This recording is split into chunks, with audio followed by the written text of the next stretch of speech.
Social media کی وجہ سے اب یہ بھی خیر پتہ نہیں لگتا کہ یہ فیک ہے یا یہ صحیح ہے، لیکن ایک بہت طویل عرصے تک ایسی مثال دے رہا ہوں کہ جو چیز آپ ٹیلی ویژن پہ دیکھ رہے ہوتے ہیں، اگر کوئی بام بلاسٹ ہو گیا یا کچھ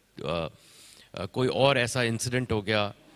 تو اس کی جو ویڈیو، اس کی جو پکچرز یا سٹوری آپ دیکھ رہے ہوتے ہیں، وہ بہت حد تک ایڈیٹوریل کنٹرول سے گزر کے جاتی ہے اور اس طرح کی چیز. لیکن جو سٹاف ہمارا اس کو کور کر رہا ہوتا ہے، جو لوگ اس کو ایڈٹ کر رہے ہوتے ہیں، وہ ان تمام گوری پکچرز کو، بلڈ کو، باڈی پارٹس کو ان کو دیکھ رہے ہوتے ہیں، اور جو فیلڈ میں ہوتے ہیں ہمارے یہاں، جو جیسے یہ کیمرہ مین کھڑے ہوئے ہیں، وہ ایک ایکچولی لائیو سچویشن میں دیکھ رہے ہوتے ہیں کہ کس طرح سے لوگ تڑپ رہے ہیں. یہ ایک بہت خوفناک قسم کا جو ہے وہ مینٹل سٹریس ہے جو آرگنائزیشن کا لوگ فیس کرتے ہیں. پلس صرف یہی نہیں ہے، بلکہ اگر مجھے یا ایک ایوریج جو امپلائی ہے اس کو اگر وقت پہ سیلری نہیں ملتی، اگر اس کو 5-6 سال تک کوئی انکریمنٹ نہیں ملا ہے، یا جو جس طرح کی مہنگائی ہو گئی ہے، تو یہ بھی آرگنائزیشن اور آرگنائزیشنل لیڈرز کو سمجھنے کی بات ہے کہ یہ ایک بہت خوفناک قسم کی انگزائٹی اور مینٹل اسٹریس کو ڈیولپ کرتا ہے. یہ ایسی چیز نہیں ہے کہ اگر آپ کو چوٹ گئی ہے تو آپ کو نظر آ رہا ہے، لیکن اگر اس کو یہ تمام چیزیں جو کہ پرومسڈ ہیں وہ نہیں مل رہی، تو یہ بھی ایک بہت خوفناک اسٹریس ہے. لیکن اس کے ساتھ ساتھ یہ ہے کہ خود میڈیا ورکرز جو ہیں، اسپیشلی وہ لوگ جو کہ ایڈیٹوریل ہیڈز کے طور کے اوپر کام کر رہے ہیں، ان کی اس ٹریننگ کی بھی ضرورت ہے کہ وہ یہ سمجھیں کہ جو بھی پکچرز ہم چلا رہے ہیں، جو ویڈیو ہم چلا رہے ہیں، جو لفظ، جو الفاظ ہم کا استعمال ہم کر رہے ہیں،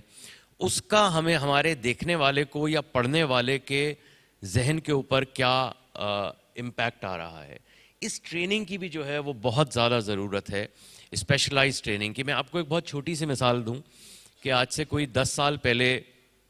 ایک اسکول میں لیکچر دے رہا تھا، اور اس کے بعد میرے پاس ایک ٹیچر آئیں جو آرٹ کی ٹیچر تھیں، اور انہوں نے کہا ہماری یہ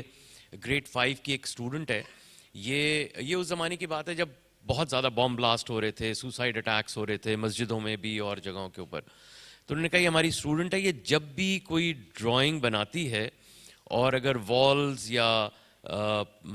پنکھا اوپر اس نے بنایا ہے تو اس کے اوپر ہمیشہ جو ہے وہ ڈاٹس بنا دیتی ہے. ہر دیوار کے اوپر، چھت کے اوپر اس پہ ڈاٹس جو ہے ڈاٹس بنے ہوئے ہوتے ہیں. اور اس کی وجہ یہ تھی کہ اگر آپ لوگوں میں سے جن کو یاد ہے، اب تو وہ پکچرز اتنی نظر نہیں آتی، لیکن جب بھی کوئی سوسائڈ اٹیک ہوتا تو پیلٹس جو دیوار پہ لگے ہوتے تھے، جو پنکھے پہ لگے ہوتے تھے، اس کے نشان ہوتے تھے. یہ ایک گریڈ 5 کی اسٹوڈنٹ کا ٹراما تھا کہ جب بھی وہ ڈرائنگ کرتی تھی تو وہ ہمیشہ دیوار کے اوپر یا اس پہ ڈاٹس بنا دیتی تھی، کیونکہ یہی اس نے ٹیلی ویژن پہ دیکھا تھا. So a few of us sat together and we drafted a code of how to cover terrorism or terrorist related incidents. اور ہم نے وہ کوڈ بنایا، اس کو امپلیمنٹ کیا تمام چینلز نے، اور اس کے بعد سے آپ دیکھیں کہ آپ کو اس طرح کا وہ بلڈ، گوری پکچرز، باڈی پارٹس جیسے پڑے ہوئے ہیں یا اس طرح کی چیزیں نظر نہیں آتی. اور خیر اس کی بہت ڈیٹیلز ہیں. میرے کہنے کا مقصد ہے کہ ہمیں آرگنائزیشن کے اندر بھی لوگوں کو، اور اسپیشلی یہ مینجمنٹ جو ہیں یا سینئر ایڈیٹوریل جیسے ہمارے جیسے جو لوگ ہیں، ان کو یہ ریئلائز کرنے کی ضرورت ہے کہ اگر ہم اپنے سٹاف کو صحیح طریقے سے ٹرین کریں گے، ان کا خیال رکھیں گے،